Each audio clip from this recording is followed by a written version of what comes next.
Hello, faces. I'm Ransom, the insult clown. I hope no one gets their feelings hurt easily, and if you do, it's your own fault for not being able to take a joke. Hello everybody, and welcome to the channel. My name is Old Man Hitch, and this is a quick review of Thimbleweed Park. It's a point-and-click adventure game developed and published by Terrible Toy Box, who released it on March 30th, and it retails for $19.99.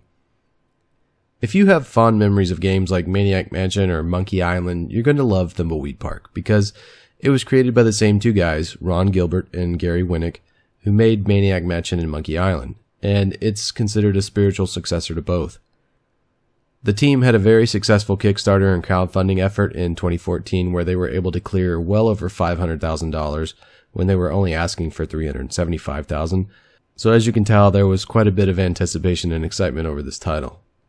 Now, I grew up as a Sega kid. My parents bought me a Master System and then a Genesis, but all of my friends had Nintendo Entertainment Systems, and Maniac Mansion was the one game that I was always so interested in when I visited their house. Console exclusivity has been a terrible problem for so long, and Maniac Mansion was one of my earliest memories of a game that I desperately wanted to play but I couldn't. Now I know it was released on a few other platforms including PC, but my family didn't own a PC capable of playing games until I was older and in high school, and one of my first games for it was actually The Secret of Monkey Island, and I played that through several times and really enjoyed it. And by the way, there's a remastered version of it on Steam for $9.99.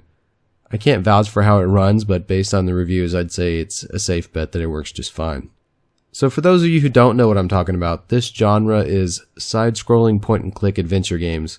At the heart of the game is a deep puzzle dependency chart. Here are some early examples of puzzle dependency charts from Thimbleweed Park's development blog, and here's one even from the game. That's the backbone of the game and the heart of the mechanic. Small puzzles you solve are used to solve parts of bigger puzzles, which are used to unlock or solve even bigger puzzles until you finally reach your end goal, which is finishing the game or the story.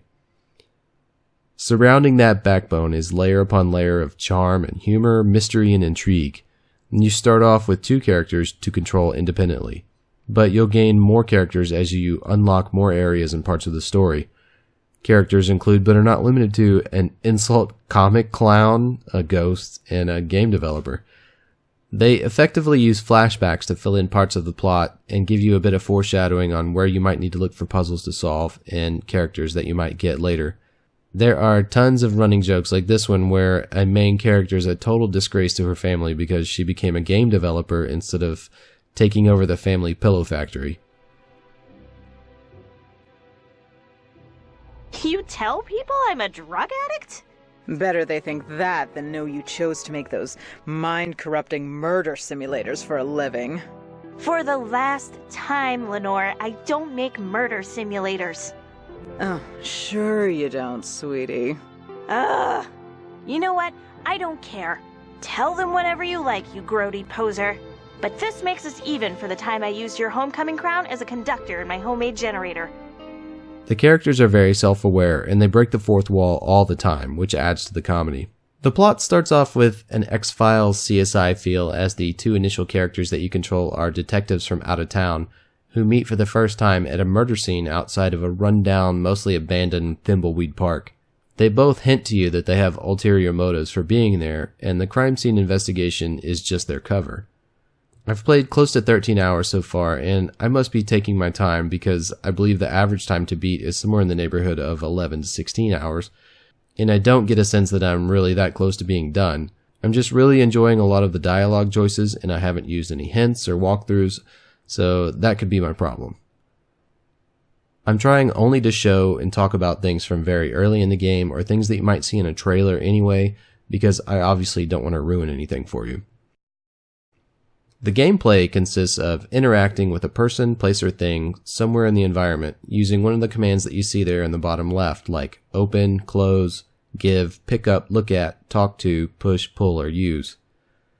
And that's really the gameplay loop. You'll be switching between the various characters you control because either they'll be holding an item that you'll need for a puzzle or the task at hand is specifically for them. Now, it can be a bit slow, and if you don't like puzzles, you're going to have a bad time. But if you get stuck, there are walkthroughs and guides online. Just try not to use them unless you absolutely have exhausted all options, because it's more fun that way in my opinion. Anyways, you guys, check it out. It's really good, and tell me what you think in the comments below. My name is Old Man Hitch. This has been a quick review of Thimbleweed Park. I hope you liked the video. If you did, please consider a like or subscribe. You can follow me on Twitter for news and updates, and sometimes I stream on twitch.tv/oldmanhitch, so check that if you'd like. Thank you very much, and have a great day.